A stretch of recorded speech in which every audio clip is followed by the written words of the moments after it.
Summer లో సూర్యుని వేడి వల్ల వెంటనే నీరసన పడిపోతుంటాం. అలా నీరస పడిపోయినప్పుడల్లా మనకి ముందు గుర్తొచ్చేది కొబ్బరి నీళ్లు. కొబ్బరి నీళ్లు తాగడం వల్ల ఎన్ని ప్రయోజనాలు ఉన్నాయో, కొబ్బరి నీళ్లను అతిగా తాగడం వల్ల కూడా అనేక ప్రమాదాలు ఉన్నాయని మీలో ఎంతమంది తెలుసు? అదేవిధంగా అసలు కొబ్బరికాయలలో ఎలాంటి కాయలను ఎంచుకుని నీళ్లు తాగాలి, అదేవిధంగా అసలు కొబ్బరి నీళ్లను ఏ టైంలో తాగాలి, ఇలాంటి చాలా ఇంట్రెస్టింగ్ విషయాలన్నీ కూడా ఈ రోజు మనం డిస్కస్ చేద్దాం. చాలా మంది కొబ్బరి నీళ్లు తాగేటప్పుడు ఒకేసారి 4-5 లీటర్ల వరకు తాగుతుంటారు.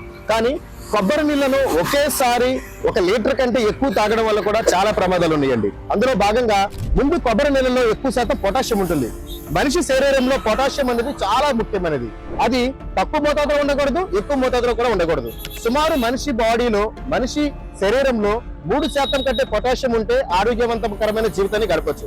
అదేవిధంగా పొటాషియం అనేది మరి ఎక్కువైనా సరే ప్రమాదకరం, పొటాషియం తక్కువైనా ప్రమాదకరం.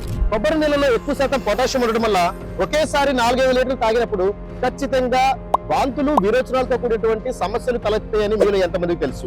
సో ఇది చాలా ఇంపార్టెంట్ విషయం. కొబ్బరి నీళ్ళు తాగేటప్పుడు 1 గ్లాసు లేదా 2 గ్లాసులు అనేవి ఆరోగ్యకరం. అంతేకాని ఒకేసారి 4-5 లీటర్లు తాగడం అనేది ఆరోగ్యకరమైనది కాదు.